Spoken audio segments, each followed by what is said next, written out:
Group 2 సిలబస్లో మూడవ చాప్టర్లో మనకి స్థానిక ప్రభుత్వాలకు సంబంధించిన అంశాలు ఉన్నాయండి.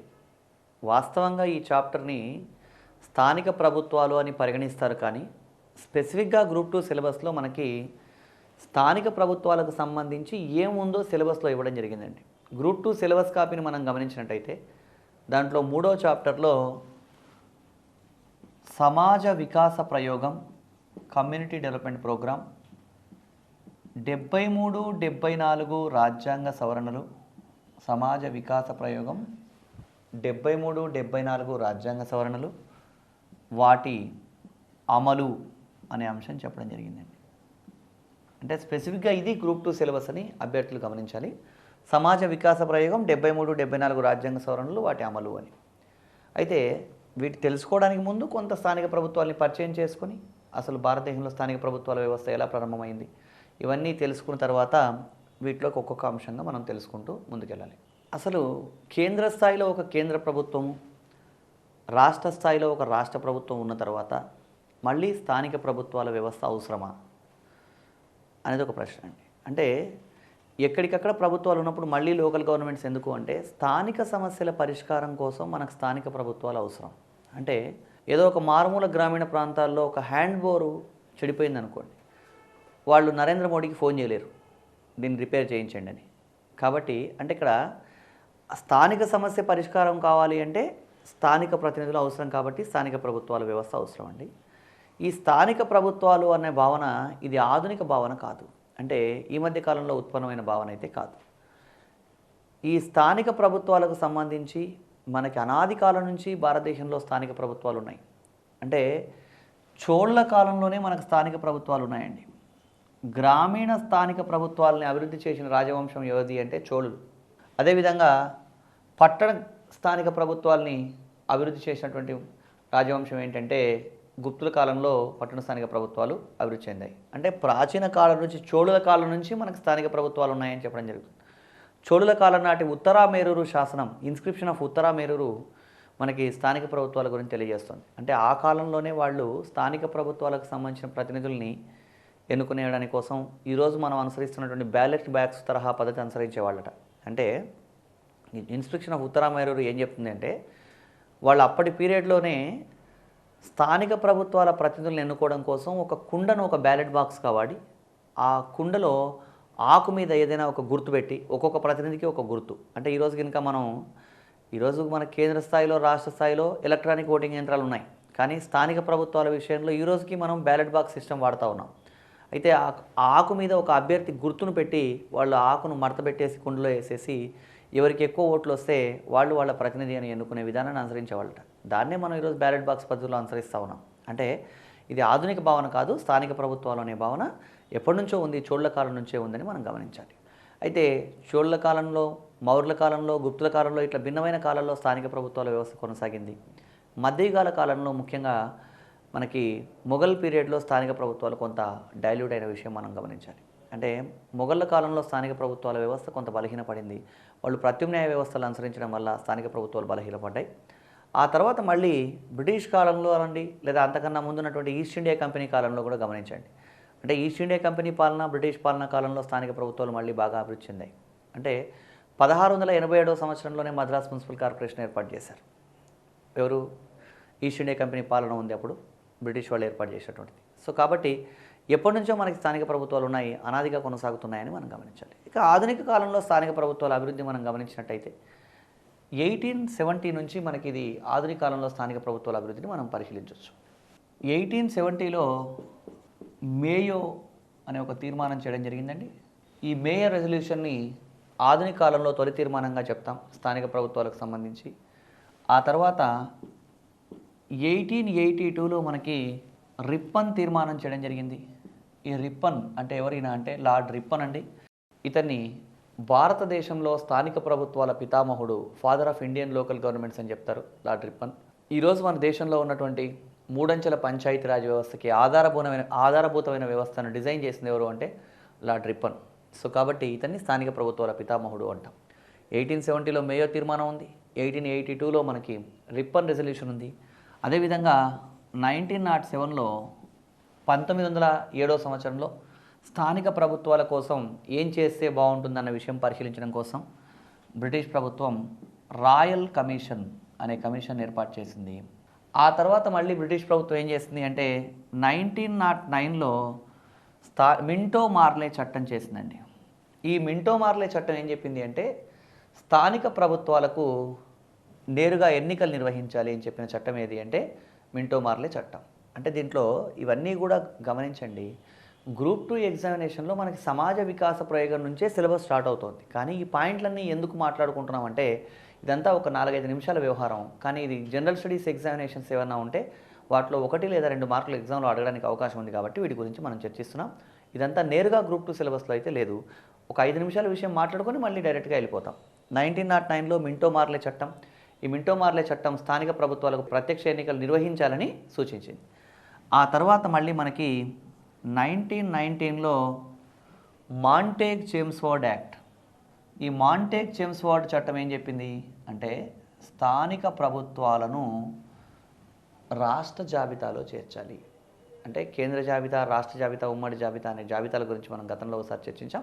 అలాగే బ్రిటిష్ వాళ్ళ కాలంలో కూడా కేంద్ర జాబితా, రాష్ట్ర జాబితా అనే అంశాలు ఉండేవి. సో కాబట్టి 1919లో చేసినటువంటి మాంటేగ్ చేమ్స్ఫోర్డ్ చట్టం స్థానిక ప్రభుత్వాలకు సంబంధించి ఏం చెప్పింది అంటే స్థానిక ప్రభుత్వాలను రాష్ట్ర జాబితాలో చేర్చాలని తెలియజేయడం జరిగింది. ఆ తర్వాత మనకి 1935 భారత ప్రభుత్వ చట్టం, ఇండియన్ గవర్నమెంట్ యాక్ట్ 1935. 1935 భారత ప్రభుత్వ చట్టం ఏం చెప్తుందంటే స్థానిక ప్రభుత్వాలకు స్వయం ప్రతిపత్తి కల్పించాలని చెప్పడం జరిగింది. ఆ తర్వాత 1950లో భారత రాజ్యాంగం అమల్లోకి వచ్చిందండి. 1950లో అమల్లోకి వచ్చినటువంటి భారత రాజ్యాంగంలో ఆర్టికల్ 40 ఏం చెప్తుంది అంటే గ్రామ పంచాయతీల ఏర్పాటు. ఇక్కడ ఆర్టికల్ 40 గ్రామ పంచాయతీల ఏర్పాటు గురించి తెలియజేస్తుంది. అంటే ఏంటిది అంటే ఇక్కడ మొత్తం ఆదేశ సూత్రాలు అనే వాటిలో ఇంపార్టెంట్ ఆర్టికల్ ఏది అంటే ఆర్టికల్ 40 అని మనం ఆదేశ సూత్రాల గురించి చర్చించినప్పుడు మాట్లాడుకున్నాం. 1950లో భారత రాజ్యాంగం అమల్లోకి వచ్చింది. 1950లో అమల్లోకి వచ్చిన భారత రాజ్యాంగంలో 4వ భాగంలో 36 నుంచి 51 వరకు ఉన్న ఆదేశ సూత్రాల్లో ఆర్టికల్ 40 ఏం చెప్తుందంటే గ్రామ పంచాయతీలను ఏర్పాటు చేసి వాటిని స్వయం పాలనా యూనిట్లుగా అభివృద్ధి చేయాలి అని తెలియజేయడం జరిగింది. కాబట్టి 1950లో ఆర్టికల్ 40 గురించి కూడా ఇక్కడ మనం ప్రస్తావించడం జరిగింది. ఇది భారత రాజ్యాంగం అమల్లోకి రాకపూర్వం ఉన్నటువంటి స్థానిక ప్రభుత్వాల పరిచయం అండి. దీని తర్వాత ఇక్కడ నుంచి మనకి సిలబస్లోకి మనం నేరుగా వెళ్తున్నాం. ఆర్టికల్ 40లో గ్రామ పంచాయతీలను ఏర్పాటు చేసి వాటిని స్వయం పాలనా యూనిట్లుగా అభివృద్ధి చేయాలనే విషయం ఉందండి. ఆ తర్వాత మనం స్థానిక ప్రభుత్వాల అభివృద్ధి కోసం ఏం చేయాలి అని ఆలోచించి భారత ప్రభుత్వం స్థానిక ప్రభుత్వాల అభివృద్ధి కోసం 1952లో ఒక పథకాన్ని స్టార్ట్ చేసిందండి. దాన్నే మనం సిడిపి అన్నాం. 1952లో సిడిపి అనే పథకాన్ని ప్రారంభించడం జరిగింది. సిడిపి అంటే ఏంటి అంటే ఈ సిడిపి అనే పథకాన్ని మనం సమాజ వికాస ప్రయోగం అంటాం. దీన్నే కమ్యూనిటీ డెవలప్మెంట్ ప్రోగ్రామ్. సిడిపి అంటే కమ్యూనిటీ డెవలప్మెంట్ ప్రోగ్రామ్. దీన్నే తెలుగులో సమాజ వికాస ప్రయోగం అని లేదా సమాజ విస్తరణ పథకం అని ఇట్లా రకరకాల పేర్లతో పిలుస్తూ ఉంటారు. లేదా దీన్నే సమాజ అభివృద్ధి పథకం అని కూడా పిలుస్తారు. సో ప్రధానంగా ఏంటి అంటే 1952లో స్థానిక ప్రభుత్వాలను అభివృద్ధి చేయడం కోసం ఏర్పాటు చేసిన పథకం ఏది అంటే సమాజ వికాస ప్రయోగం, కమ్యూనిటీ డెవలప్మెంట్ ప్రోగ్రామ్. ఈ పథకం యొక్క ఉద్దేశం ఏంటి, అసలు సిడిపి యొక్క ఉద్దేశం ఏంటి అంటే గ్రామీణ ప్రాంతాలని సర్వసమగ్రంగా అభివృద్ధి చేయడం. అంటే గ్రామీణ ప్రాంతాలని అన్ని కోణాల్లో డెవలప్ చేయాలి. విద్య, వైద్యం, ఆరోగ్యం, అవస్థాపన ఇట్లా గ్రామీణ ప్రాంతాలని సర్వసమగ్రంగా అభివృద్ధి చేయాలనే ఉద్దేశంతో ప్రారంభించిన పథకమే ఇది సమాజ వికాస ప్రయోగం. దీన్నే మనం సిడిపి అన్నాం. ఈ కమ్యూనిటీ డెవలప్మెంట్ ప్రోగ్రామ్ సమాజ వికాస ప్రయోగానికి సంబంధించి మనం ఏంటి అసలు ఎలా సర్వసమగ్రంగా అభివృద్ధి చేయాలనుకున్నారు, దీనికి సంబంధించినటువంటి ముందు ఏం కసరత్తు జరిగింది, ఇవన్నీ మనం తెలుసుకోవాలండి. యాక్చువల్గా ఈ సిడిపి పథకం ఎప్పుడు స్టార్ట్ అయింది అని ఎగ్జామ్లో అడిగితే ఒక్కోసారి మైక్రో డీటెయిల్స్ కూడా అడుగుతున్నాడు. 1952 అక్టోబర్ 2న స్టార్ట్ అయిందండి. ఈ సమాజ వికాస ప్రయోగం అనేటువంటి పథకాన్ని ప్రారంభించాలని సూచించింది ఎవరు అంటున్నాడు ఎగ్జామ్లో. ఈ సమాజ వికాస ప్రయోగాన్ని ప్రారంభించాలని సూచించింది ఎవరు అంటే ప్రణాళికా సంఘం. ప్రణాళికా సంఘంతో పాటు ఇంకా ఎవరు సూచించారు అంటే కృష్ణమాచారి కమిటీ అనే కమిటీ కూడా సూచించింది. ప్రణాళికా సంఘం, కృష్ణమాచారి కమిటీ. అంటే ఎగ్జామ్లో సమాజ వికాస ప్రయోగాన్ని ప్రారంభించాలని సూచించింది ఎవరు అని అన్నప్పుడు ఆప్షన్లో ప్రణాళికా సంఘం ఉంటే ప్రణాళికా సంఘం రాయాలి, కృష్ణమాచారి కమిటీ ఉంటే కృష్ణమాచారి కమిటీ. ఒకవేళ రెండు ఇస్తే ఏ మరియు బి రెండు అని ఇస్తాడు. అది ఈ కృష్ణమాచారి కమిటీకి మరొక పేరు ఏంటి అంటే grow more food enquiry committee.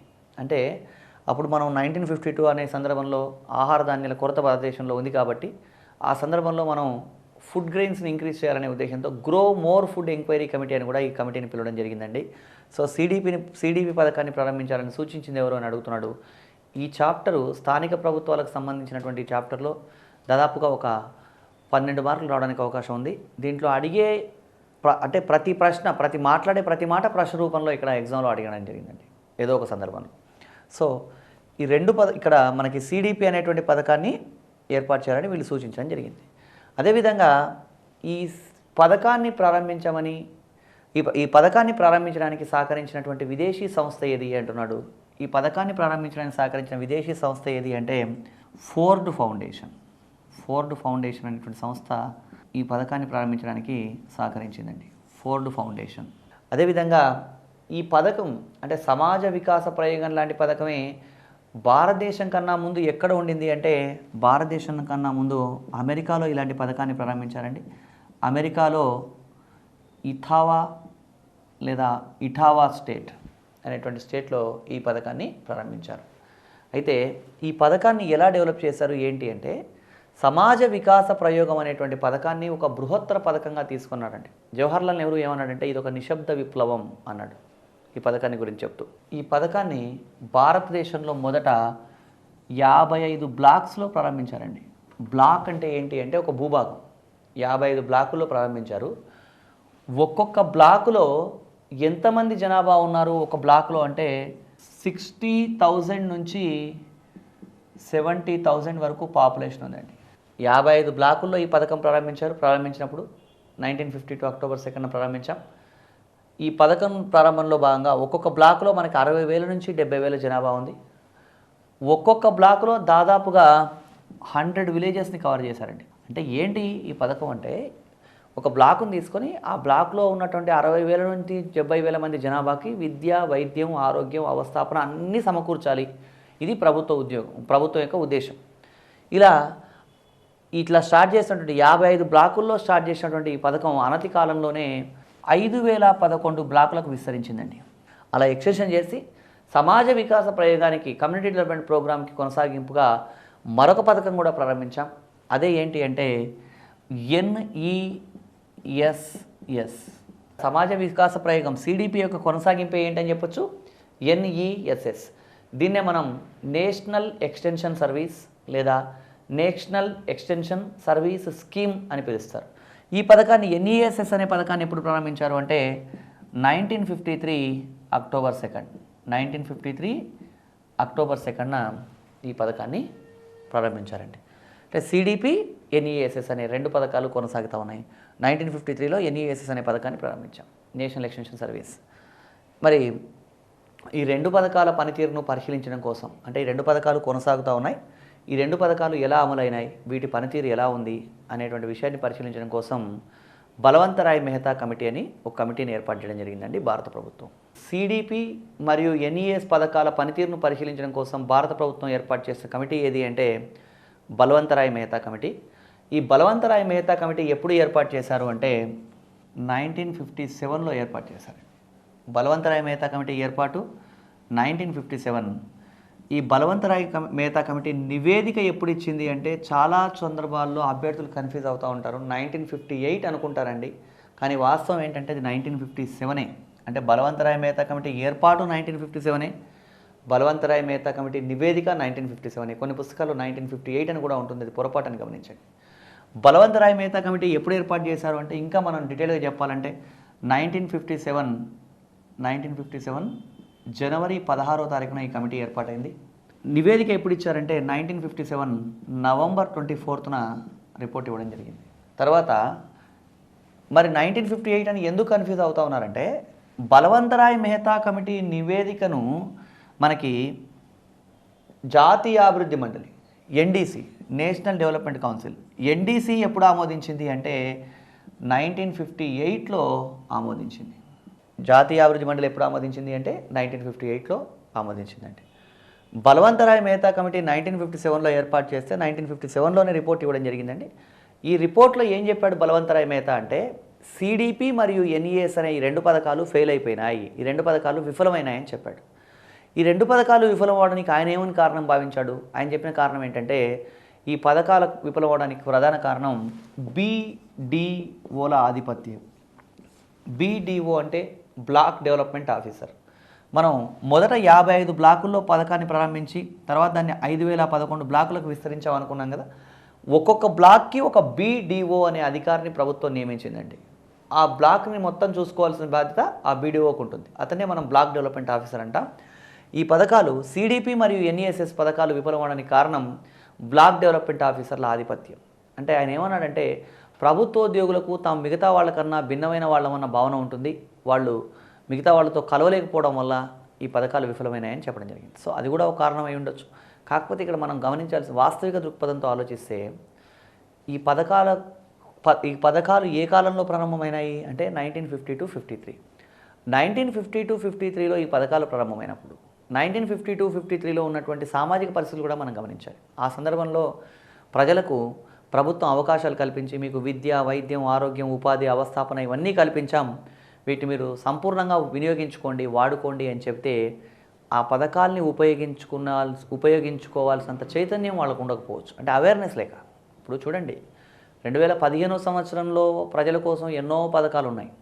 ఇక్కడ ఆ అన్ని పథకాలు ఉపయోగపడుతున్నాయా అంటే అన్ని పథకాలని నిజంగా ప్రజలందరూ వాడుకుంటున్నారా అంటే వాడుకోవట్లేదని చెప్పొచ్చు. ఎందుకంటే ల్యాక్ ఆఫ్ అవేర్నెస్, ప్రజలకు అవగాహన లేకపోవడం కదా. సో కాబట్టి ప్రజలకి అవగాహన ఉన్నప్పుడు ఈ 2015లోనే ఇంత అవగాహన రాహిత్యం ఉన్నప్పుడు 1950-53లో ప్రజలు అన్నీ వాడుకోవాలి అనుకోవడం కొంత మనం ఎక్కువ ఎక్స్పెక్ట్ చేసినట్టుగా భావించవచ్చు అండి. సో ఈ విధంగా మనకి ఈ పథకాలు ఫెయిల్ అయినాయి కాబట్టి ఈ పథకాల ప్లేస్లో మనకి 3 అంచెల పంచాయతీరాజ్ వ్యవస్థ ఉంటే బాగుంటుంది అని సూచించింది ఎవరు? బలవంతరాయ్ మెహతా. అంటే ఈ సిడిపి, ఎన్ఈఎస్ పథకాలు ఫెయిల్ అయినాయి, వీటిని పక్కన పెట్టి 3 టైర్ సిస్టమ్ 3 అంచెల పంచాయతీరాజ్ వ్యవస్థ ఉండాలని బలవంతరాయ్ మెహతా సూచించడం జరిగింది. అదేంటో మనం పరిశీలిద్దాం.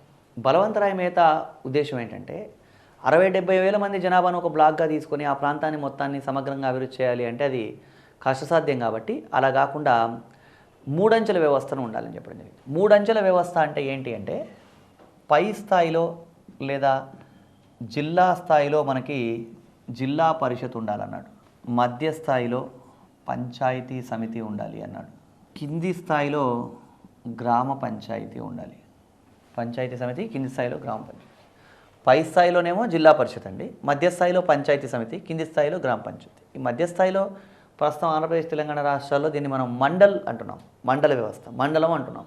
ఈ మండల్ సిస్టమ్ బలవంతరాయ్ మెహతా కమిటీ సూచన కాదు, అది మళ్ళీ 1986లో మళ్ళీ మార్చాం. సో ప్రాథమికంగా జిల్లా అసలు మనకి బలవంతరాయ్ మెహతా కమిటీ ఏం చెప్పాడో తెలుసుకుందాం.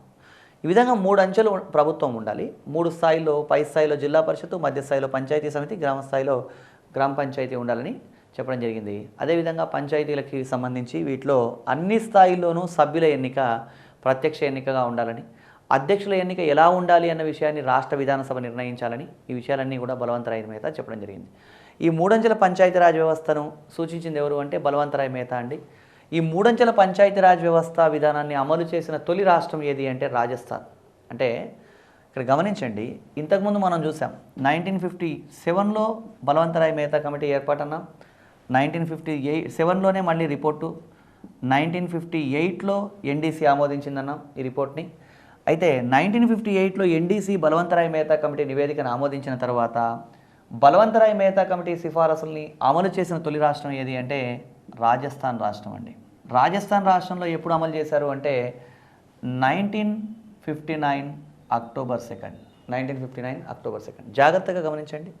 సమాజ వికాస ప్రయోగం 1952 అక్టోబర్ 2. జాతీయ విస్తరణ సేవా పథకం 1953 అక్టోబర్ 2. ఇప్పుడు రాజస్థాన్ రాష్ట్రంలో బలవంతరాయ్ మెహతా కమిటీ సిఫారసుల్ని అమలు చేసింది 1959 అక్టోబర్ 2. అంటే మేజర్ ఇష్యూస్ అక్టోబర్ 2లో ఉన్నాయి ఇప్పటిదాకా. అంటే అన్నీ అలా ఉంటాయని కాదు. ఇలా అమలు చేసిన తొలి రాష్ట్రం ఏది అంటే రాజస్థాన్. రాజస్థాన్ రాష్ట్రంలో నాగూర్ జిల్లాలో సికారా అనే ప్రాంతంలో దీన్ని ఇంప్లిమెంట్ చేయడం జరిగింది. ఆ తర్వాత రెండవ రాష్ట్రం ఏది బలవంతరాయ్ మెహతా కమిటీ సిఫారసుల్ని అమలు చేసినటువంటి రెండవ రాష్ట్రం ఏది అంటే ఆంధ్రప్రదేశ్ రాష్ట్రం. ఆంధ్రప్రదేశ్ రాష్ట్రంలో 1959 నవంబర్ 1న మనం మూడంచెల పంచాయతీరాజ్ వ్యవస్థను ఇంప్లిమెంట్ చేశామండి. అయితే ఈ మూడంచెల పంచాయతీరాజ్ వ్యవస్థకు సంబంధించి మనం ఏంటి అసలు ఈ మూడంచెల పంచాయతీరాజ్ వ్యవస్థ ఎలా ఉంటుంది అనేది కూడా ఒకసారి చిన్న అంశాన్ని పరిశీలించి మళ్ళీ మనం గ్రామ పంచాయతీ, మండల పరిషత్, జిల్లా పరిషత్ అనే అంశాల దగ్గర కూడా ఆ విషయాన్ని చర్చిస్తాం. సో అసలు ఈ మూడు అంచెలు అంటే ఏంటో తెలుసుకొని ఇక్కడ ముందుకెళ్ళాలి. ఫస్ట్ ఈ మూడంచెల గురించి తెలుసుకుందాం. మూడంచెలు అంటే ఏంటి అన్నప్పుడు మనకి పై స్థాయిలో జిల్లా పరిషత్ అన్నాం, మధ్య స్థాయిలో పంచాయతీ సమితి అన్నామండి. ఈ పంచాయతీ సమితి వ్యవస్థను ఇప్పుడు భారతదేశంలో పంచాయతీ సమితికి సంబంధించి బలవంతరాయ్ మెహతా కమిటీ ఏమో పంచాయతీ సమితి అనే వ్యవస్థను సూచించింది. కానీ 1986లో మళ్ళీ మనం ఆ పంచాయతీ సమితి ప్లేస్లో ప్రస్తుతం మధ్య స్థాయిలో కొనసాగిస్తున్న వ్యవస్థ ఏది అంటే మండల పరిషత్తు, కింది స్థాయిలో గ్రామ పంచాయతీ. ఇక్కడ ఈ మూడు స్థాయిల్లో అన్ని స్థాయిల్లోనూ అంటే బలవంతరాయ్ మెహతా చెప్పినప్పుడు ఇక్కడ మనం మండల పరిషత్ అనే పదం ప్లేస్లో పంచాయతీ సమితి అనేది ఉండేదని గమనించాలి. పంచాయతీ సమితి. బలవంతరాయ్ మెహతా ఏం చెప్పాడంటే అన్ని స్థాయిల్లోనూ సభ్యుల ఎన్నిక ఎలా ఉండాలి అంటే ప్రత్యక్ష ఎన్నిక ఉండాలి. అంటే ప్రజలే ఓటేసి డైరెక్ట్గా సభ్యులను ఎన్నుకోవాలి. అధ్యక్షుల ఎన్నిక ఎలా ఉండాలి అంటే అధ్యక్షుల ఎన్నిక అనేది ఎలా ఉండాలన్న విషయాన్ని రాష్ట్ర విధానసభ నిర్ణయించాలని చెప్పడం జరిగింది. అంటే ఫర్ ఎగ్జాంపుల్ ఇప్పుడు మనం ఒక గ్రామాన్ని తీసుకున్నాం అనుకుందాం.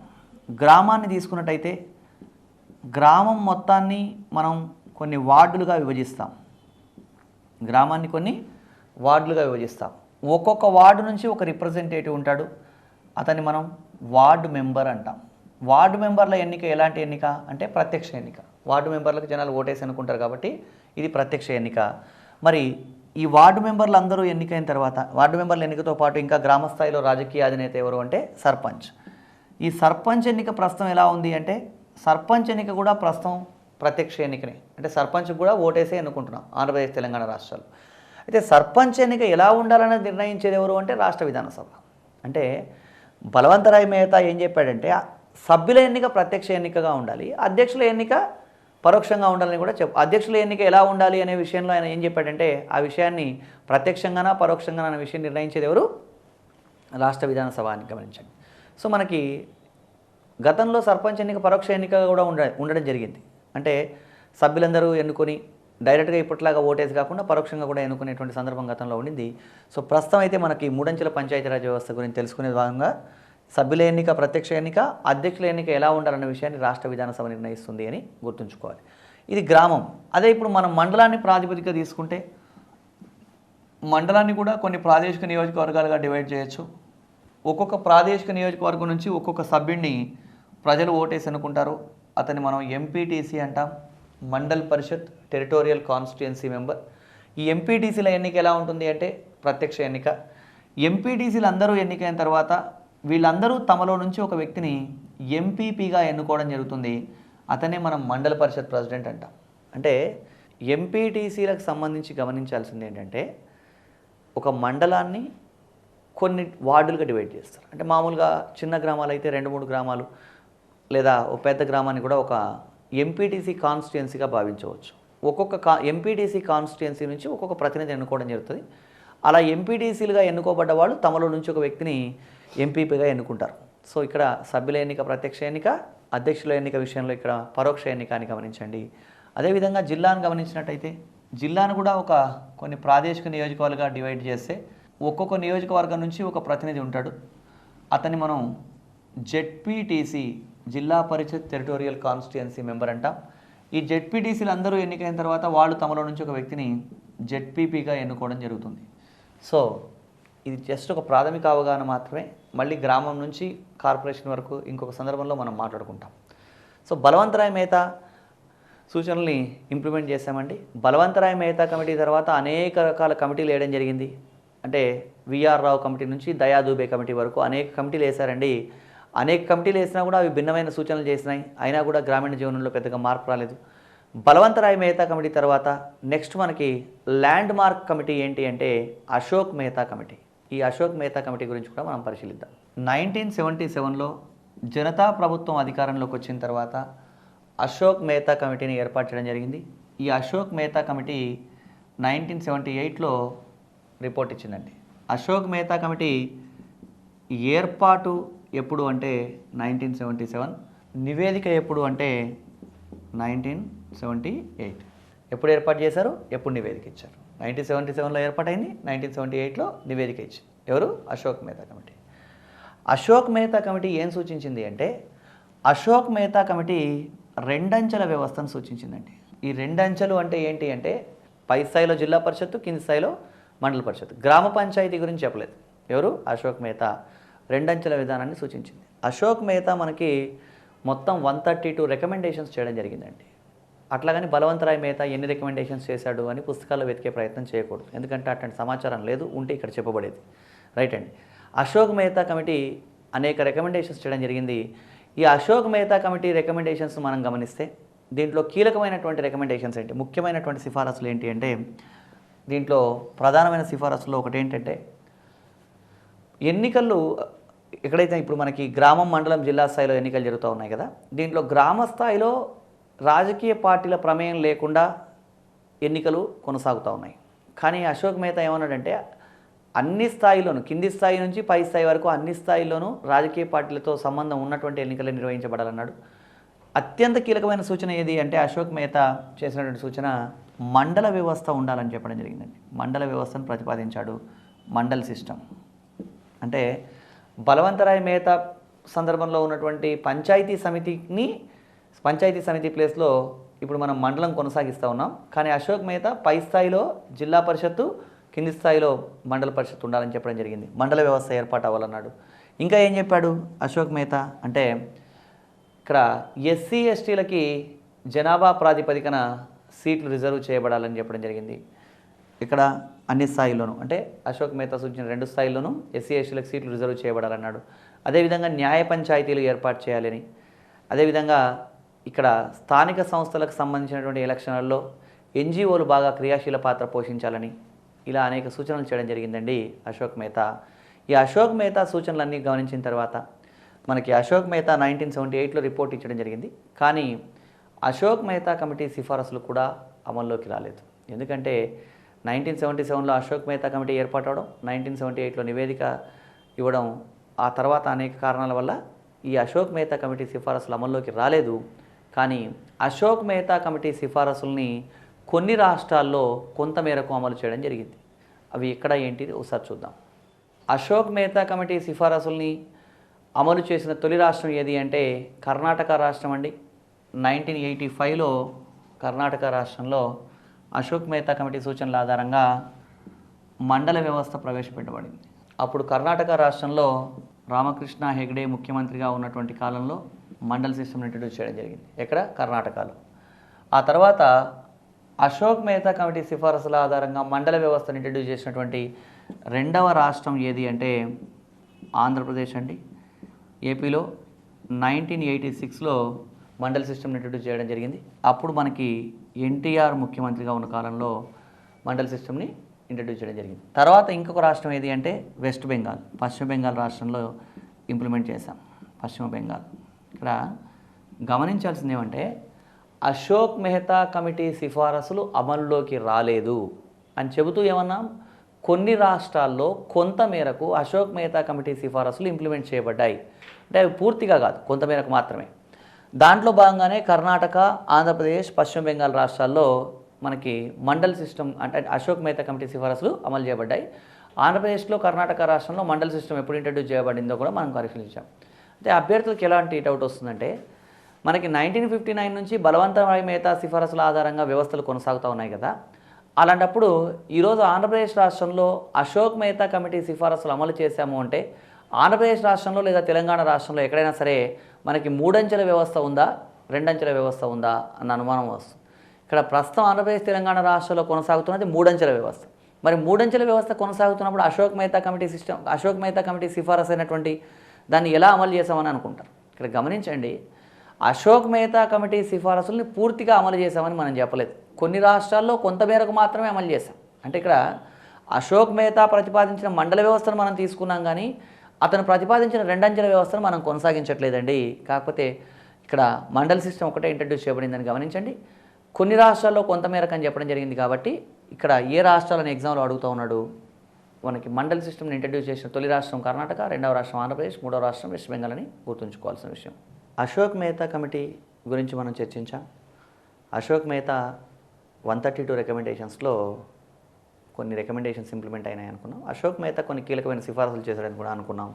వాటిలో ముఖ్యమైనవి ఏంటి అని కూడా మనం చర్చించామండి. వాటిలో ప్రధానమైనవి ఒకసారి గమనించినట్టయితే అన్ని స్థాయి అంటే ఇక్కడ అశోక్ మెహతా చెప్పినటువంటి 2 స్థాయిల్లోనూ ఎన్నికలు ప్రత్యక్షంగా ఉండాలని, ఎన్నికలు సకాలంలో జరగాలని, అదేవిధంగా సకాలంలో జరగడం అంటే ఏంటి అంటే ఒక నిర్ణీత కాల పరిమితికి ఎన్నికలు ఖచ్చితంగా జరగాలి. అలా కాకుండా లేట్ అవ్వకుండా చూడాల్సిన బాధ్యత ప్రభుత్వానికి ఉందని చెప్పడం జరిగింది. ఇంకా ఏం చెప్పాడు అశోక్ మెహతా అంటే ఎస్సీ ఎస్టీలకి జనాభా ప్రాతిపదికన రిజర్వేషన్లు ఇవ్వాలని, అదేవిధంగా పంచాయతీరాజ్ వ్యవహారాల పర్యవేక్షణ కోసం ఒక పంచాయతీరాజ్ శాఖ మంత్రిని నియమించాలని ఇలా అనేక సూచనలు చేయడం జరిగింది. మండల్ సిస్టమ్ మాత్రం మనకి కర్ణాటక రాష్ట్రం ఫస్ట్ ఇంప్లిమెంట్ చేసిందని గమనించాలి. ఎగ్జామ్లో అడుగుతా ఉన్నాడు ఏమని అంటే మండల పరిషత్ వ్యవస్థను అంటే మండల పంచాయతీ వ్యవస్థను అమలు చేసిన తొలి రాష్ట్రం ఏది అంటే కర్ణాటక. అదేవిధంగా బలవంతరాయ్ మెహతా కమిటీ సిఫారసులను అమలు చేసిన తొలి రాష్ట్రం ఏది అంటే రాజస్థాన్. ఇలాంటి ప్రశ్నలకు సమాధానాలు గుర్తించడానికి ఈ సమాచారం ఉపయోగపడుతుంది. సో బలవంతరాయ్ మెహతా, అశోక్ మెహతా తర్వాత మనకి ముఖ్యమైన కమిటీల్లో మరొక కమిటీ ఏంటి అంటే జీవీకే రావు కమిటీ 1985. ఈ జీవీకే రావు కమిటీ ఏం చెప్పడం జరిగిందంటే స్థానిక ప్రభుత్వాలు విజయవంతం కాకపోవడానికి ప్రధాన కారణం ప్రభుత్వ ఉద్యోగుల ఆధిపత్యం. బలవంతరాయ్ మెహతానేమో బ్లాక్ డెవలప్మెంట్ ఆఫీసర్ల ఆధిపత్యం అనే పదం వాడాడు. జీవీకే రావు ఏమన్నాడంటే స్థానిక ప్రభుత్వాలు విజయవంతం కాకపోవడానికి ప్రధాన కారణం ఏంటి అంటే ప్రభుత్వ ఉద్యోగుల ఆధిపత్యం వల్ల ఇవి విజయవంతం అవ్వలేదని చెప్పడం జరిగిందండి. అయితే ఈ జీవీకే రావు ఈ పరిస్థితిని గురించి చెప్తూ ఏమన్నాడంటే గ్రాస్ వితౌట్ రూట్స్ అంటున్నాడు. గ్రాస్ వితౌట్ రూట్స్ అంటే ఏంటి అంటే వేర్లు లేకుండా గడ్డిని మొలిపించడం లాంటిది. అంటే ఆధారం లేకుండా పథకాలు తయారు చేస్తూ ఉన్నారని ఈయన ఉద్దేశం. అంటే స్థానిక ప్రభుత్వాల్లో ఉండే ప్రజల అవసరాలు ఏంటో తెలుసుకోకుండా వాళ్ళ కోసం క్షేత్రస్థాయి సమాచారం లేకుండా పై స్థాయిలో పథకాలు రూపొందించడం వల్ల వీళ్ళ అవసరాలు సంతృప్తి పడవు. అంటే అక్కడ అవసరం ఏంటి, దానివల్ల ఉపయోగం ఏంటి, ఇవన్నీ తెలుసుకోవాలి. కాకుండా కేంద్ర స్థాయిలో పథకాలు రూపొందించి వాటిని కింది స్థాయిలో అమలు చేయడం ప్రాక్టికల్గా సాధ్యం కాకపోవచ్చు. కాబట్టి వాళ్ళ అవసరాలు సంతృప్తిపరచడం కోసం ప్రయత్నం చేయాలనే ఉద్దేశాన్ని చెప్తూ ఈయన ఏమన్నాడు ఈ పథకాల రూపకల్పన అంతా గ్రాస్ వితౌట్ రూట్స్ అని చెప్పడం జరిగింది. జీవీకే రావు ఇంకా ఏమన్నాడంటే జిల్లా స్థాయిలో మనకి జిల్లా పరిషత్ అనే వ్యవస్థ ఉన్నతమైనదిగా ఉండాలని చెప్పడం జరిగింది. అదేవిధంగా మనకి ఈ ప్రభుత్వ ఉద్యోగుల ఆధిపత్యం పెరిగిందని చెప్పడం జరిగిందండి. ఇది జీవీకే రావు కమిటీకి సంబంధించి. జీవీకే రావు కమిటీని ఇంకా ఏమంటామంటే మనం గ్రామీణాభివృద్ధి పాలనా ఏర్పాట్ల కమిటీ అంటే ఇతర పేర్లతో కూడా ఇలా పిలవడం జరుగుతుంది. ఇది జీవీకే రావుకు సంబంధించి. జీవీకే రావు కమిటీ తర్వాత నెక్స్ట్ మనకి స్థానిక ప్రభుత్వాల అభివృద్ధి కోసం 1986లో ఎల్ఎం సింఘ్వి కమిటీ అనే కమిటీని అపాయింట్ చేయడం జరిగిందండి.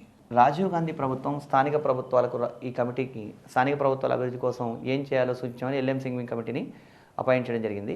ఎల్ఎం సింఘ్వి కమిటీ చేసినటువంటి అత్యంత ముఖ్యమైన సూచన ఏంటి అంటే స్థానిక ప్రభుత్వాలకు రాజ్యాంగబద్ధ హోదా ఉండాలి. అంతకు పూర్వం ఏ కమిటీ కూడా ఈ సూచన చేయలేదండి. స్థానిక ప్రభుత్వాలకు రాజ్యాంగబద్ధ హోదా ఉండాలని ఏ కమిటీ సూచించలేదు, కానీ ఎల్ఎం సింఘ్వి కమిటీ సూచించింది. ఈ ఎల్ఎం సింఘ్వి కమిటీని గమనిస్తే వీళ్ళు స్థానిక ప్రభుత్వాలకు రాజ్యాంగబద్ధ హోదా కల్పించాలని చెప్పడం జరిగింది. అదేవిధంగా గ్రామ సభను ఏర్పాటు చేసి దానికి కూడా రాజ్యాంగబద్ధ హోదా కల్పించి గ్రామ సభను ప్రత్యక్ష ప్రజాస్వామ్య వేదికగా ఉంచాలని చెప్పడం జరిగింది. అంటే ఏంటి రాజ్యాంగబద్ధ హోదా కల్పించడం అంటే ఏంటంటే ఈరోజు సకాలంలో ఎన్నికలు జరగలేదు అనుకోండి, ఎన్నికలు జరగకపోతే వాటిని ప్రశ్నించడానికి మనకు ఒక నిబంధన ఉండాలి, రాజ్యాంగబద్ధంగా ఒక అవకాశం ఉండాలి. కాబట్టి స్థానిక ప్రభుత్వాలు సరిగా పనిచేయట్లేదు కాబట్టి ఇవన్నీ స్థానిక ప్రభుత్వాల్లో ఉన్న సమస్యలన్నీ పరిష్కరించడం కోసం స్థానిక ప్రభుత్వాలకు రాజ్యాంగబద్ధ హోదా కల్పించాలని చెప్పేసి మనకి ఎల్ఎం సింఘ్వి సూచించడం జరిగింది. ఇలా ఎల్ఎం సింఘ్వి సూచించిన తర్వాత 1986 నుంచి ప్రయత్నం చేసి 1989లో రాజీవ్ గాంధీ ఏం చేశాడు అంటే స్థానిక ప్రభుత్వాలకు రాజ్యాంగబద్ధ హోదా కల్పించడం కోసం ప్రయత్నం చేశాడండి. కానీ ఆ ప్రయత్నం సఫలం కాలేదు. అంటే 64, 65 రాజ్యాంగ సవరణ బిల్లులు, ఇవి బిల్లులని గుర్తించాలి, బిల్లులు ఇంట్రడ్యూస్ చేయడం జరిగింది. గ్రామీణ స్థానిక ప్రభుత్వాలకు, పట్టణ స్థానిక ప్రభుత్వాలకు 64 ఏమో గ్రామీణ, 65 పట్టణ స్థానిక ప్రభుత్వాలకు రాజ్యాంగబద్ధ హోదా కల్పించేందుకోసం ఈ బిల్లులు ప్రవేశపెట్టడం జరిగింది. కానీ ఆ బిల్లులు ఆమోదం పొందలేదు. ఆ తర్వాత మళ్ళీ 1990లో విపి సింగ్, విశ్వనాథ్ ప్రతాప్ సింగ్ కూడా ఈ ప్రయత్నం చేశాడు. కానీ విపి సింగ్ చేసిన ప్రయత్నం కూడా వైఫల్యం చెందింది. అప్పుడు కూడా రాజ్యాంగబద్ధ హోదా పొందలేదండి. ఆ తర్వాత మళ్ళీ 1991లో పివి నరసింహారావు గవర్నమెంటు గ్రామీణ మరియు పట్టణ స్థానిక ప్రభుత్వాలకు రాజ్యాంగబద్ధ హోదా కల్పించడం కోసం ఇవి వీగిపోవడంతో మళ్ళీ 73, 74 రాజ్యాంగ సవరణ బిల్లులు ప్రతిపాదించడం జరిగింది. 1991లో పివి నరసింహారావు ప్రయత్నం చేశాడు. ఆ ప్రయత్నంలో భాగంగా 1992లో 73, 74 రాజ్యాంగ సవరణ బిల్లులు ఆమోదం పొందాయి. 73, 74 రాజ్యాంగ సవరణ బిల్లులు ఎప్పుడు ఆమోదం పొందాయంటే 1992. ఆ తర్వాత ఈ 73, 74 రాజ్యాంగ సవరణలు ఎప్పటి నుంచి అమల్లోకి వచ్చాయి అంటే 1993 నుంచి అమల్లోకి వచ్చాయని గమనించాలి. 73, 74 రాజ్యాంగ సవరణలు ఎప్పుడు ఆమోదం పొందాయి అంటే 1992 అండి. ఎప్పటి నుంచి అమల్లోకి వచ్చాయి అంటే 1993. ఇక్కడ గమనించాల్సింది ఏమంటే ఈ 73, 74 రాజ్యాంగ సవరణలు ఆమోదం పొందడంతో స్థానిక ప్రభుత్వాలకు రాజ్యాంగబద్ధ హోదా లభించింది. స్థానిక ప్రభుత్వాలకు రాజ్యాంగబద్ధ హోదా లభించడంతో మనకి భారత రాజ్యాంగంలో ఈ 9వ భాగం 9A అనే భాగాన్ని కూడా పొందుపరచడం జరిగిందండి. సో దీనికి సంబంధించి 74, 73 అంటే ఈ 73, 74 రెండు కూడా 73వ రాజ్యాంగ సవరణ ఏమో గ్రామీణ స్థానిక ప్రభుత్వాలకు సంబంధించి, అంటే గ్రామ పంచాయతీ, మండల పరిషత్తు, జిల్లా పరిషత్తు వీటికి సంబంధించిన నిబంధన ఏది అంటే 73వ రాజ్యాంగ సవరణ. అదేవిధంగా 74వ రాజ్యాంగ సవరణ ఏంటి అంటే ఇది పట్టణ స్థానిక ప్రభుత్వాలకు సంబంధించింది, మున్సిపాలిటీలు మరియు కార్పొరేషన్లకు సంబంధించింది. ఈ 73, 74 రాజ్యాంగ సవరణల్లో ఉన్నటువంటి కీలక అంశాలని ఇప్పుడు మనం పరిశీలిద్దాం. ముఖ్యమైన అంశాలు చూద్దాం. అవి ఏంటి అంటే అంశము 73వ రాజ్యాంగ సవరణ, 74వ రాజ్యాంగ సవరణ. ఇక్కడ గమనించాల్సింది ఏమంటే 73వ రాజ్యాంగ సవరణ ఏమో గ్రామీణ స్థానిక ప్రభుత్వాలకు సంబంధించింది, 74వ రాజ్యాంగ సవరణ పట్టణ స్థానిక ప్రభుత్వాలకు సంబంధించింది. దీంట్లో ఒక్కొక్క అంశాన్ని గురించి మనం తెలుసుకుందాం. ఇక్కడ రాజ్యాంగ సవరణ చేయబడ్డ సంవత్సరం ఎప్పుడు రాజ్యాంగ సవరణ చేసింది అంటే 1992. 74వ రాజ్యాంగ సవరణ ఎప్పుడు చేశారు అంటే 1992. అమలులోకి ఎప్పుడు వచ్చింది 73వ రాజ్యాంగ సవరణ అంటే 1993 ఏప్రిల్ 24. 74వ రాజ్యాంగ సవరణ ఎప్పటి నుంచి అమల్లోకి వచ్చింది అంటే 1993 జూన్ 1 నుంచి అమల్లోకి వచ్చింది. దీంట్లో రాజ్యాంగంలో చేర్చబడ్డ భాగం ఏది అంటే 73వ రాజ్యాంగ సవరణ ద్వారా 9వ భాగాన్ని, 74వ రాజ్యాంగ సవరణ ద్వారా 9A అనే భాగాన్ని పొందుపరచడం జరిగింది. అదేవిధంగా దీంట్లో నిబంధనలు ఏం చేర్చాం, రాజ్యాంగంలో కొత్తగా చేర్చబడ్డ ఆర్టికల్స్ ఏంటి అది కూడా మనం గమనించాలి. రాజ్యాంగంలో చేర్చబడ్డ నిబంధనలు ఏవి అంటే ఆర్టికల్ 243 నుంచి 243O, అదేవిధంగా ఆర్టికల్ 243P నుంచి 243ZG వరకు ఉన్న నిబంధనలు చేర్చారు. 243 నుంచి 243O, 243P నుంచి 243ZG వరకు ఉన్న నిబంధనలు చేర్చడం జరిగింది. అదేవిధంగా ఈ 73, 74 రాజ్యాంగ సవరణల ఆధారంగా రాజ్యాంగంలో నూతనంగా చేర్చబడ్డ షెడ్యూల్స్ ఏంటి? షెడ్యూల్స్ అంటే ఇక్కడ 11వ షెడ్యూల్, ఇక్కడ 12వ షెడ్యూల్ని చేర్చారండి.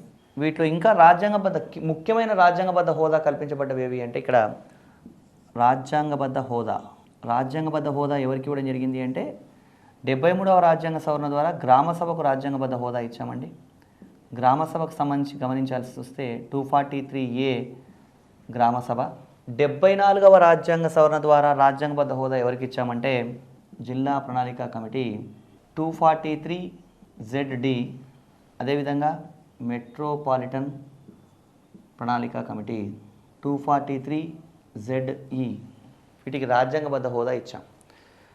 ఇక్కడ రాజ్యాంగబద్ధ హోదా వీటికైనా ఇచ్చాము, ఇంకా ఎవరికి ఇవ్వలేదా అంటే ఇవి ముఖ్యమైనవని గమనించాలి. రాజ్యాంగబద్ధ హోదా ఇక్కడ 73వ రాజ్యాంగ సవరణలో ఒకటే అంశం అని గమనించండి, 243A గ్రామ సభ.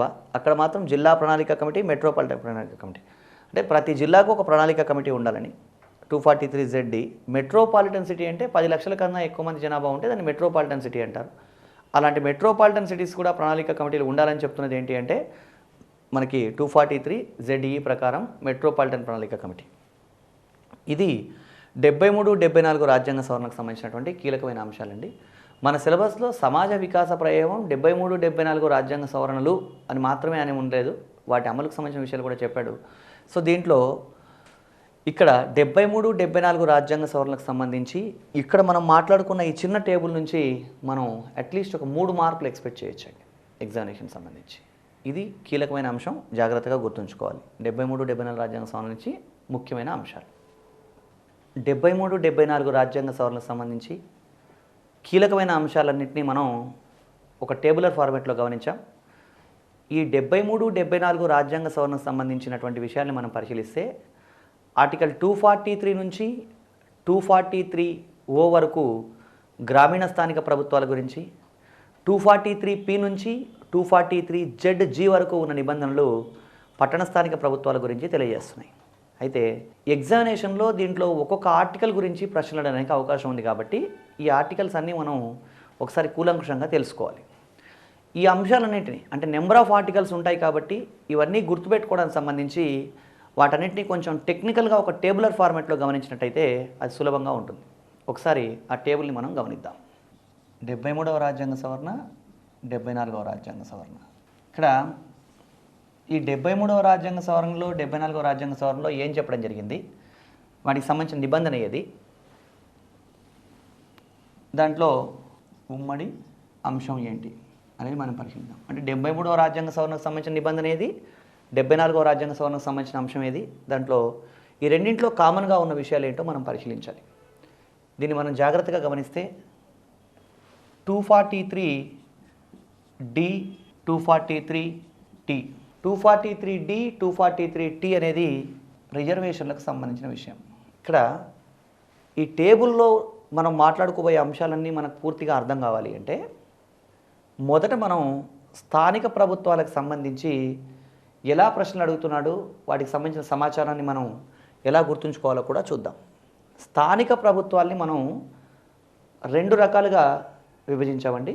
ఇప్పుడు స్థానిక ప్రభుత్వాల్ని తీసుకున్నట్టయితే దాంట్లో మనకి గ్రామీణ స్థానిక ప్రభుత్వాలు, పట్టణ స్థానిక ప్రభుత్వాలు అని స్థానిక ప్రభుత్వాన్ని 2 రకాలుగా డివైడ్ చేయొచ్చు. గ్రామీణ స్థానిక ప్రభుత్వాల్లో ఏమేమి ఉన్నాయి మనకి అంటే జిల్లా స్థాయిలో లేదా పై స్థాయిలో జిల్లా పరిషత్ ఉంది, మధ్య స్థాయిలో మండల పరిషత్తు, కింది స్థాయిలో గ్రామ పంచాయతీ. అదే పట్టణ స్థాయిలో తీసుకున్నట్టయితే మనకి పై స్థాయిలో మనకి మున్సిపల్ కార్పొరేషన్స్, దాని తర్వాత మళ్ళీ మనకి మున్సిపాలిటీస్. ఇక్కడ స్థానిక ప్రభుత్వాల్ని మనం స్థూలంగా 2 రకాలుగా డివైడ్ చేశాం. ఒకటి గ్రామీణ స్థానిక ప్రభుత్వాలు అన్నాం, ఇంకోటి పట్టణ స్థానిక ప్రభుత్వాలు. గ్రామీణ స్థానిక ప్రభుత్వాల్లో మనకి జిల్లా పరిషత్తు, మండల పరిషత్తు, గ్రామ పంచాయతీ ఒక భాగం. పట్టణ స్థానిక ప్రభుత్వాల్లో మున్సిపల్ కార్పొరేషన్లు, తర్వాత మున్సిపాలిటీలు ఉన్నాయి. అయితే ఎగ్జామినేషన్లో ఎలా అడగొచ్చు అంటే ఒక గ్రామ పంచాయతీకి సంబంధించి, గ్రామ పంచాయతీ గురించి మనం ఇంతకుముందు చర్చించాం. గ్రామ పంచాయతీలో భాగంగా ఒక గ్రామాన్ని మొత్తాన్ని కొన్ని వార్డులుగా డివైడ్ చేస్తే ఒక్కొక్క వార్డుకి ఒక వార్డు మెంబర్ ఉంటాడని, అదేవిధంగా గ్రామానికి రాజకీయ అధినేత సర్పంచ్గా ఉంటాడని మనం తెలుసుకున్నాం. ఒక గ్రామ పంచాయతీలో రిజర్వేషన్లు ఉంటాయి. అంటే రిజర్వ్ చేయబడ్డటువంటి ఏదన్నా సర్పంచ్ పలానా రిజర్వేషన్ అని, కొన్ని సందర్భాల్లో కొన్ని వార్డుల రిజర్వేషన్ అని మనం చూస్తూ ఉంటాం. ఎలా అడగొచ్చు అంటే గ్రామ పంచాయతీలో ఉన్న రిజర్వేషన్లకు సంబంధించిన నిబంధన ఏది అని అడగవచ్చు. రిజర్వేషన్ సంబంధించిన నిబంధన ఏది అంటే 243D గ్రామ పంచాయతీ. ఇక్కడ జాగ్రత్తగా మనం గమనించాలి, గ్రామ పంచాయతీ, మండల పరిషత్తు, జిల్లా పరిషత్తు ఈ మూడింటికి సంబంధించి ఒకే ఆర్టికల్ ఉంటుందండి. అంటే ఒక అభ్యర్థి ఈ 243D అనే అంశాన్ని గుర్తుంచుకుంటే గ్రామ పంచాయతీలో రిజర్వేషన్ల గురించి తెలియజేసే నిబంధన 243Dనే. అదేవిధంగా మండల పరిషత్లో రిజర్వేషన్ల గురించి తెలియజేసే నిబంధన 243D, జిల్లా పరిషత్ అయినా 243T. అదే ఒకవేళ మున్సిపల్ కార్పొరేషన్స్ లేదా మున్సిపాలిటీలో రిజర్వేషన్స్ ఉంటాయని తెలియజేస్తున్న నిబంధన 243T. అంటే ఇక్కడ 243D, 243T అనే 2 నిబంధనలు గుర్తుంచుకోవడం వల్ల అభ్యర్థి గ్రామీణ స్థానిక ప్రభుత్వాలకు సంబంధించిన 3 విషయాలు, పట్టణ స్థానిక ప్రభుత్వాలకు సంబంధించిన 2 విషయాలు, అంటే ఈ DT అనే ఒక ఆర్టికల్ గుర్తుంచుకుంటే ఈ 5 రకాల ప్రశ్నలకి సమాధానం గుర్తించవచ్చు. అంటే ఇంకా కొంచెం సింపుల్గా దీన్ని క్లారిటీగా అర్థం చేసుకోవాలంటే ఇప్పుడు ఒక గ్రామ పంచాయతీ కాలపరిమితి ఎంత అంటే 5 సంవత్సరాలు అని చెప్తారు. అదే ఒక మున్సిపల్ కార్పొరేషన్ కాలపరిమితి ఎంత అంటే 5 సంవత్సరాలు. ఎగ్జామ్లో ఒక గ్రామ పంచాయతీ కాలపరిమితి ఎంత, మండల పరిషత్ కాలపరిమితి ఎంత, ఇలా కన్నా ఎలా అడగడానికి అవకాశం ఎక్కువగా ఉందంటే ఒక మున్సిపల్ కార్పొరేషన్ కాలపరిమితి 5 సంవత్సరాలు అని తెలియజేస్తున్న నిబంధన ఏది అంటాడు. లేదా ఒక మున్సిపాలిటీ కాలపరిమితి 5 సంవత్సరాలను తెలియజేస్తున్న నిబంధన ఏది అని అడుగుతాడు. ఇలా అడిగినప్పుడు దీంట్లో అభ్యర్థి దాదాపుగా ఒక 60 రకాల భిన్నమైన ప్రశ్నలు అడగడానికి అవకాశం ఉంది. అలాంటప్పుడు అన్ని ఆర్టికల్స్ గుర్తుపెట్టుకోవాలంటే అభ్యర్థికి చాలా కష్టం కాబట్టి దీన్ని చాలా సింపుల్గా టెక్నికల్గా ఒక టేబుల్ ఫార్మేట్లో ప్రిపేర్ చేయడం జరిగింది. కాబట్టి ఇక్కడ అభ్యర్థులు అర్థం చేసుకోవాల్సినవి ఏమంటే ఈ 243 సిరీస్లో ఎవరైనా సరే ఒక్క ఆర్టికల్ కూడా గుర్తుంచుకోవాల్సిన అవసరం లేదండి. డిటి అన్న విషయం ఒక్కటి గుర్తుంచుకుంటే సరిపోతుంది.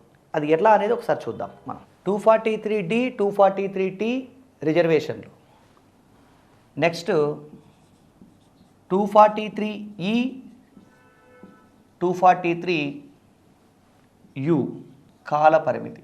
కాలపరిమితి అంటే ఏంటి? ఒక గ్రామ పంచాయతీ కాలపరిమితి 5 సంవత్సరాలు, ఒక మండల పరిషత్ కాలపరిమితి 5 సంవత్సరాలు, లేదా ఒక జిల్లా పరిషత్ కాలపరిమితి 5 సంవత్సరాలు అని తెలియజేస్తున్న నిబంధన ఏది అంటే ఈ. అంటే ఇంతకుముందు మనం గమనించాం కాలపరిమితి అన్నప్పుడు దేనికి వర్తిస్తుంది? 243ఈని తీసుకుంటే గ్రామము, మండలము, జిల్లా మూడింటికి సంబంధించిన కాలపరిమితి గురించి తెలియజేస్తున్న నిబంధన 243E. అదే మున్సిపాలిటీలు, కార్పొరేషన్లు రెండింటికి సంబంధించిన నిబంధన యు. అంటే రిజర్వేషన్లు, కాలపరిమితి ఇలా గుర్తుంచుకోవాలండి.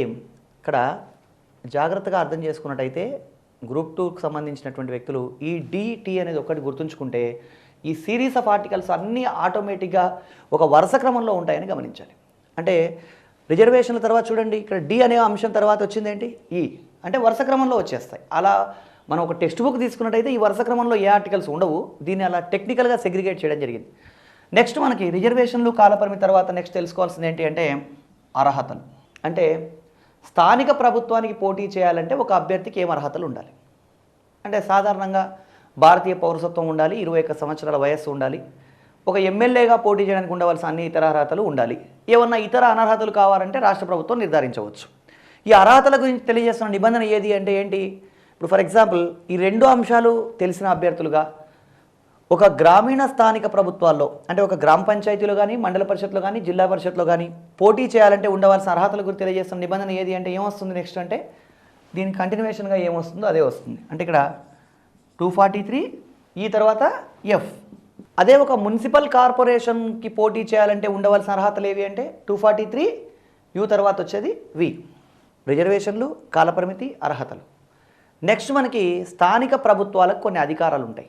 73వ రాజ్యాంగ సవరణ, 74వ రాజ్యాంగ సవరణ అమల్లోకి వచ్చిన తర్వాత గ్రామీణ స్థానిక ప్రభుత్వాలకేమో 29 విషయాల మీద స్వయం నిర్ణయాధికారం, పట్టణ స్థానిక ప్రభుత్వాలకేమో ఒక 18 విషయాల్లో స్వయం నిర్ణయాధికారం చేయడానికి అవకాశం ఉంది. అంటే అది దేనికి సంబంధించిన అంశం అంటే అధికారాలకు సంబంధించిన విషయం.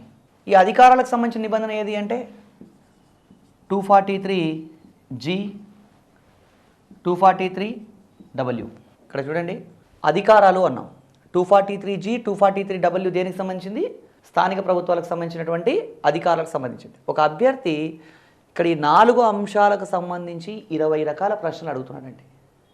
అంటే గ్రామ పంచాయతీలో రిజర్వేషన్లు, మండల పరిషత్లో, జిల్లా పరిషత్లో, మున్సిపాలిటీలో, కార్పొరేషన్లో. డిటి అనేది ఇప్పుడు గ్రూప్ 2లో పెద్ద పోస్ట్ ఏంటి? ఎగ్జిక్యూటివ్ పోస్ట్ అంటే డిప్యూటీ తహసీల్దార్. ఈ డిటి అనేది ఒకటి గుర్తుంచుకుంటే ఈ వరుస క్రమంలో మొత్తం అన్ని స్థానిక ప్రభుత్వాలకు సంబంధించిన విషయాలు గుర్తుంచుకోవచ్చు. కాకపోతే దీంట్లో ఏది ఒక్కటి మిస్ప్లేస్ అయినా మొత్తం టేబుల్ దెబ్బతినే అవకాశం ఉంది. ఈ విషయంలో కొంత జాగ్రత్తగా వహించాలి.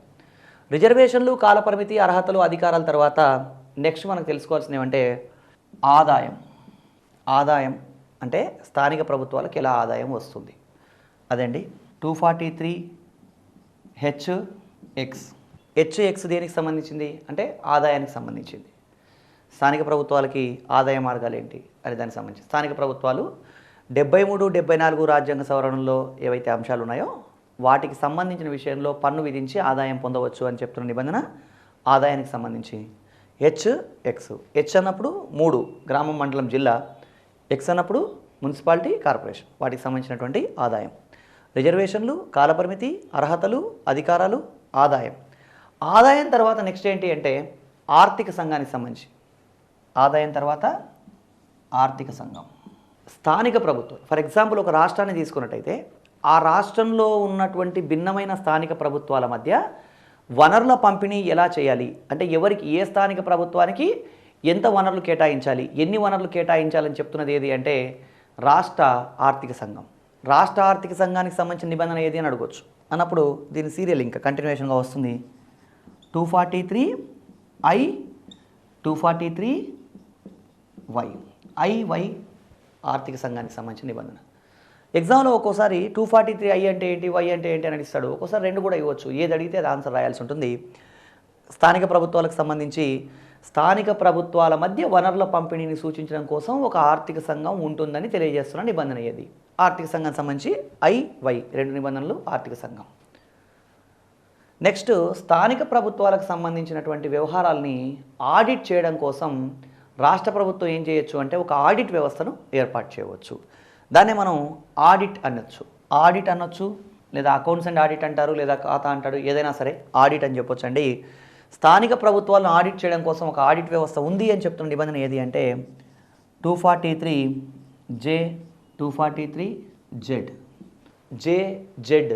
ఆడిట్ సంబంధించి. ఎందుకంటే స్థానిక ప్రభుత్వాలు తప్పుడు లెక్కలు ఏవైనా రాసినట్టయితే అవి కరెక్ట్గా ఉన్నాయా లేదా, అవి ఎంతవరకు సమంజసం, ఈ విషయాలన్నీ పరిశీలించడం కోసం ఒక ఆడిట్ వ్యవస్థను స్థానిక ప్రభుత్వాలకు సంబంధించి రాష్ట్ర ప్రభుత్వం ఏర్పాటు చేయవచ్చు. ఎందుకంటే ఇటీవలి కాలంలో మనం చూసాం, ఒక విశాఖపట్నం మున్సిపల్ కార్పొరేషన్లో ఒక ట్యూబ్ లైట్కి 2000 అయింది. అలా లెక్కలు రాస్తే ఆడిట్లో అవన్నీ తేలినాయి, ఎలాంటి తప్పులు ఉన్నాయి ఏంటి అని.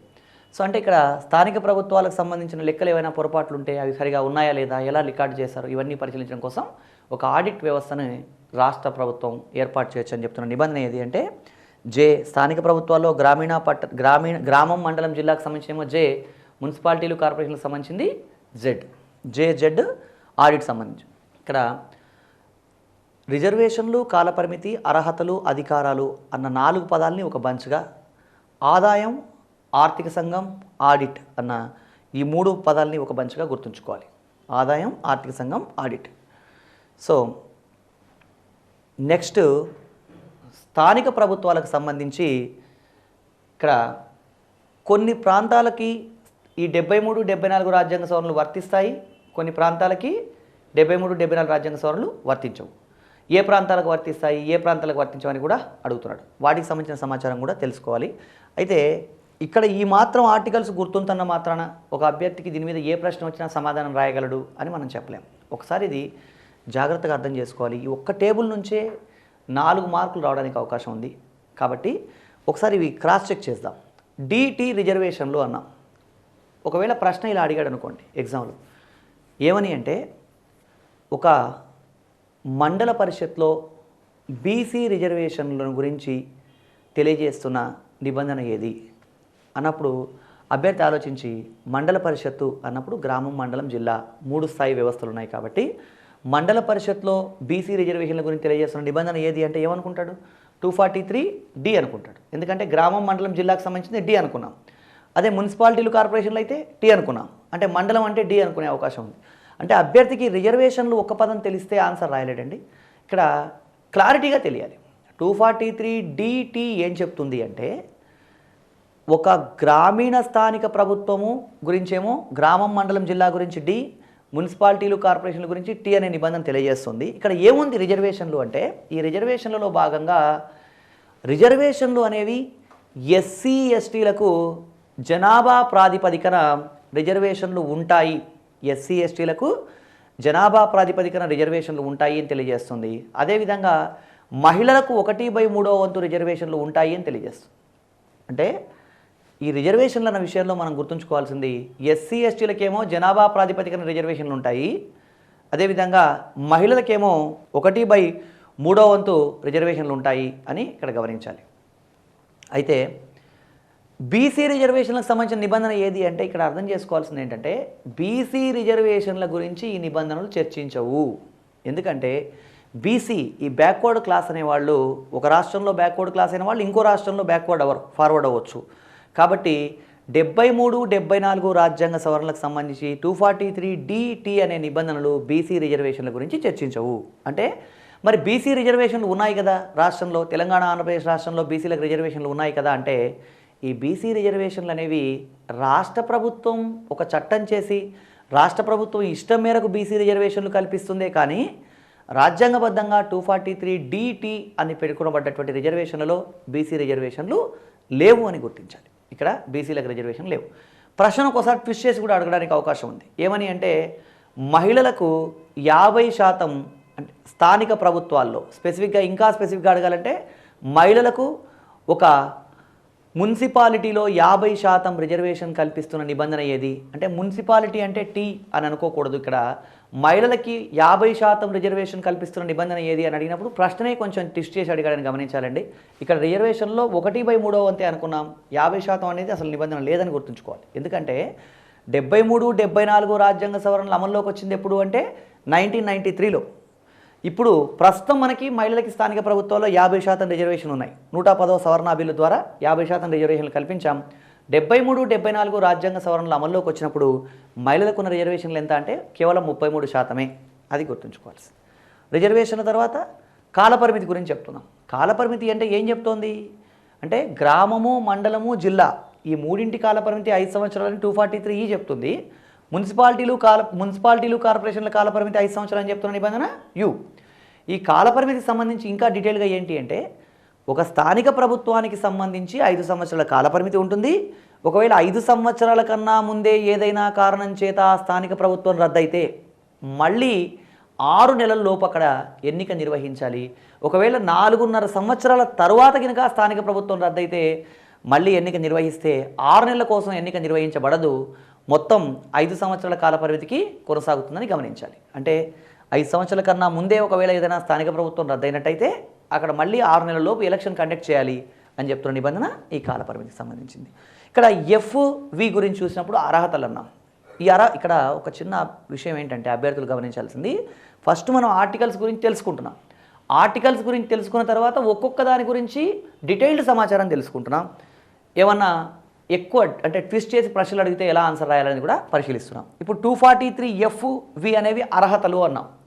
ఈ అర్హతల గురించి చెప్పినప్పుడు ఏమైంది చెప్పడం జరిగిందంటే FV అనేవి అర్హతల గురించి మాత్రమే చెప్తుంది. అంటే ఇప్పుడు ఫర్ ఎగ్జాంపుల్ ఆంధ్రప్రదేశ్, తెలంగాణ రాష్ట్రాల్లో స్థానిక ప్రభుత్వాలకు పోటీ చేయాలి అంటే ఒక వ్యక్తి ఒక వార్డు మెంబర్ నుంచి సర్పంచ్ వరకు ఏ పదవికి పోటీ చేయాలన్నా అతనికి భారతీయ పౌరసత్వం ఉండాలి, 21 సంవత్సరాలు ఉండాలి, 21 సంవత్సరాల వయస్సు ఉండాలని మాత్రమే ఈ అర్హతల్లో తెలియజేయడం జరిగింది. ఇప్పుడు మనం తెలంగాణ, ఆంధ్రప్రదేశ్ రాష్ట్రాల్లో గమనించినట్టయితే మనకి ఏపీ పంచాయతీరాజ్ యాక్ట్ ఆధారంగా తెలంగాణ, ఆంధ్రప్రదేశ్ రాష్ట్రాల్లో స్థానిక ప్రభుత్వాలకు పోటీ చేయాలి అంటే 2 కన్నా ఎక్కువ పిల్లల్ని 1995 తర్వాత కలిగి ఉండకూడదు అని ఒక రూల్ ఉంది. అంటే వాళ్ళు 2 కన్నా ఎక్కువ మంది పిల్లల్ని కలిగి ఉంటే వాళ్ళు లోకల్ గవర్నమెంట్లో ఉన్నటువంటి ఎలక్షన్లకి పోటీ చేయకూడదు. అంటే ఇక్కడ అర్థం ఏంటి, 2 కన్నా ఎక్కువ మంది పిల్లలు కలిగి ఉండడం అంటే ఈ వ్యక్తి ఫ్యామిలీ ప్లానింగ్ పాటించినప్పుడు అంటే సోషల్ రెస్పాన్సిబిలిటీ లేనప్పుడు స్థానిక ప్రతినిధిగా ఎలా కొనసాగుతాడన్న దృక్పథంతో ఈ విషయాన్ని అనర్హతగా పరిగణించారు. సో అలాంటప్పుడు ప్రశ్న ఇక్కడ 2 కన్నా ఎక్కువ మంది పిల్లలు కలిగి ఉన్న వాళ్ళు ఆంధ్రప్రదేశ్, తెలంగాణ రాష్ట్రాల్లో 1995 తర్వాత ఎన్నికల్లో పోటీ చేయకూడదు అని తెలియజేస్తున్న నిబంధన ఏది అన్నప్పుడు అర్హతలు అని ఉన్నాయి కాబట్టి అది గ్రామ పంచాయతీ అయితే F అని, మున్సిపల్ కార్పొరేషన్ అయితే V అని ఆన్సర్ రాయకూడదు. ఎందుకంటే ఇక్కడ అర్హతలు మాత్రమే చెప్పారు. అర్హతలు చెప్పిన తర్వాత ఈ అనర్హతలు ఏం చేశారు అంటే ఎవరు ఆయా రాష్ట్రాలు పెట్టుకున్నాయి అనర్హతలు. అంటే ఇప్పుడు ఆంధ్రప్రదేశ్, తెలంగాణ రాష్ట్రాల్లో ఈ అనర్హత ఉంది, అదేవిధంగా మధ్యప్రదేశ్ రాష్ట్రంలో అనర్హత ఉంది. అంతేగాని దేశంలో ఉన్న అన్ని రాష్ట్రాల్లో ఈ అనర్హతలు ఉన్నాయా అంటే లేవు. కాబట్టి ఈ అనర్హతలకు సంబంధించిన నిబంధన ఏది అంటే అట్లాంటి నిబంధన ఏమీ లేదు. రాష్ట్ర ప్రభుత్వాలు వాళ్ళ అవసరం కోసం లేదా వాళ్ళ కన్వీనియన్స్ కోసం వాళ్ళ ఇష్టం ప్రకారం ఆ అనర్హతలు నిర్ధారించడం జరిగింది. ఈ అర్హతలకు సంబంధించి మనం అర్థం చేసుకోవాల్సిన ఏమంటే అర్హతల గురించి రాజ్యాంగంలో పేర్కొనడం జరిగింది. ఏమన్నా ఇతర అనర్హతలు కావాలనుకుంటే అవి ఎవరు ఏర్పాటు చేసుకోవచ్చు, అనర్హతలు ఎవరు పెట్టుకోవచ్చు అంటే రాష్ట్ర ప్రభుత్వం పెట్టుకోవచ్చు. ఇటీవల మనం గమనించాం, గ్రేటర్ హైదరాబాద్లో లంగర్ హౌస్ అనేటువంటి ప్రాంతానికి సంబంధించినటువంటి ఒక కార్పొరేటరు ఈ 2 కన్నా ఎక్కువ మంది పిల్లలు కలిగి ఉండడం అనేటువంటి అంశం ఆధారంగా అనర్హుడవడం కూడా మనం చూసాం, పత్రికల్లో చదివాం. అయితే ఈ అర్హతలు అనర్హతల్లో అనర్హత నిర్ధారించడం సమంజసమేనా, సబబేనా అంటే దీనికి అనుకూల వాదనలు, ప్రతికూల వాదనలు రెండూ ఉన్నాయి. మధ్యప్రదేశ్ రాష్ట్రంలో ఈ ఒక్క డిస్క్వాలిఫికేషన్ 2 కన్నా ఎక్కువ మంది పిల్లలు కలిగి ఉండాలన్నటువంటి ఒక్క డిస్క్వాలిఫికేషన్ వల్ల 300 మంది సభ్యులు డిస్క్వాలిఫై అయిపోయినారు. ఎందుకంటే ట్రైబల్ పీపుల్, పాపం వాళ్ళు ట్రైబల్ కమ్యూనిటీలో ఉన్న వాళ్ళు ఏమనుకుంటారు, ట్రైబల్ కమ్యూనిటీలో కానీ కొంతమంది కొన్ని సమాజాల్లో లేదా కొంత వాళ్ళ పరిస్థితులను బట్టి ఎంతమంది ఎక్కువ పిల్లలు ఉంటే అంత ఆస్తి అనుకునే దృక్పథం కూడా ఉంది. ఎందుకంటే ఒక 8-9 సంవత్సరాల నుంచి పిల్లోడిని ఏదో ఒక పనిలో పెట్టి వాడి ద్వారా ప్రయోజనం పొందాలనుకుంటారు. 21A ద్వారా మనం విద్యా హక్కు ఇచ్చాం. ఈరోజు విద్యా హక్కు ఇచ్చినా కూడా అనేక మంది బాల కార్మికులు కొనసాగుతూ ఉన్నారు. ఈ నేపథ్యంలో ఇక్కడ అర్హతల గురించి అనర్హతల గురించి మాట్లాడుకునేప్పుడు ఆ ప్రజలందరికీ అవేర్నెస్ కల్పించిన తర్వాత, బాగా అవగాహన కల్పించిన తర్వాత ఇలాంటి నిబంధనలు పెట్టడం వల్ల ప్రయోజనం ఉంటుందని మనం గమనించాలి. ఇవి అర్హతలు అనర్హతలు. ఇంకా ఏమన్నా అర్హతలు కావాలనుకుంటే పెట్టుకోవచ్చు. అంటే ఇప్పుడు ఫర్ ఎగ్జాంపుల్ రాజస్థాన్ రాష్ట్రం ఇటీవలి కాలంలో 2015లో ఒక అదనపు అర్హత నిర్ధారించడం జరిగింది.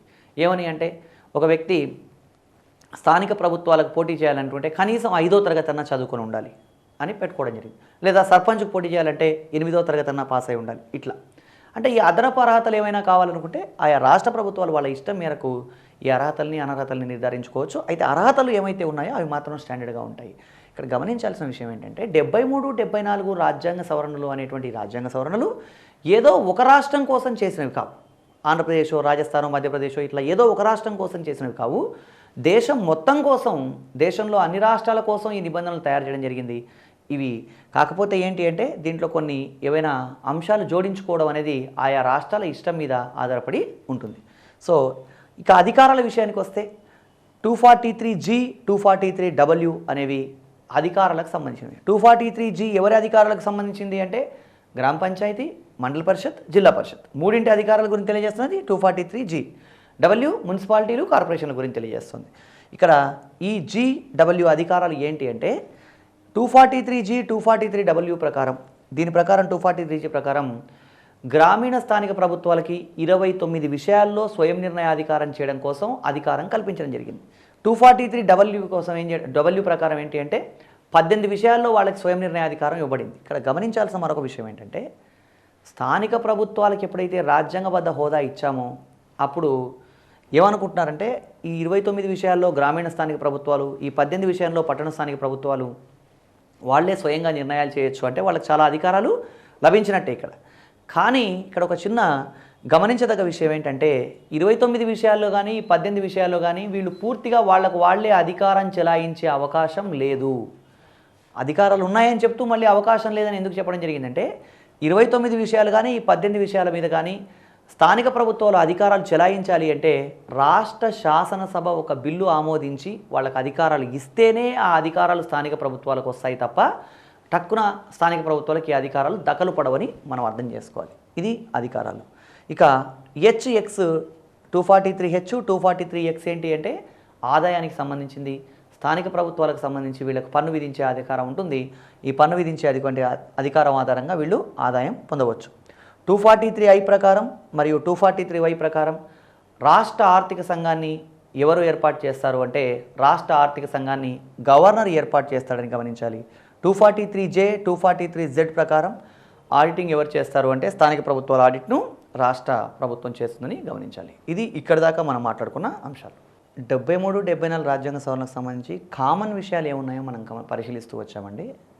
ఒక అభ్యర్థి దీన్ని ఎలా గుర్తుంచుకోవాలి అంటే రిజర్వేషన్లు, కాలపరిమితి, అర్హతలు, అధికారాలు ఈ 4 పదాలని ఒక టేబుల్గా పెట్టుకోవాలి.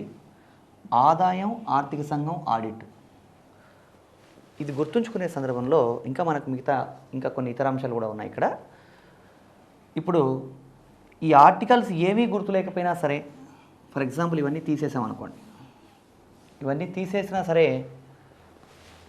వీటికి సంబంధించి ఏ ప్రశ్న అడిగినా అభ్యర్థి ఆన్సర్ రాయొచ్చు. ఎలా అంటే ఇప్పుడు 243DT రిజర్వేషన్లని గుర్తుంచుకున్నాం. ఒక మున్సిపల్ కార్పొరేషన్ కాలపరిమితి ఎంత అన్నప్పుడు ఏం చేస్తాము? కార్పొరేషన్ అన్నప్పుడు దీనికి వెళ్తాం. దీని తర్వాత ఏమవుతుంది? Municipal corporation. మున్సిపాలిటీకి పోటీ చేయడానికి అర్హతలు ఏంటి అంటే ఇలా వరుస క్రమంలో వస్తాయి. కాబట్టి ఈ పదాలు గుర్తుంచుకోవాలి. రిజర్వేషన్లు, కాలపరిమితి, అర్హతలు, అధికారాలు, ఆదాయం, ఆర్థిక సంఘం, ఆడిట్.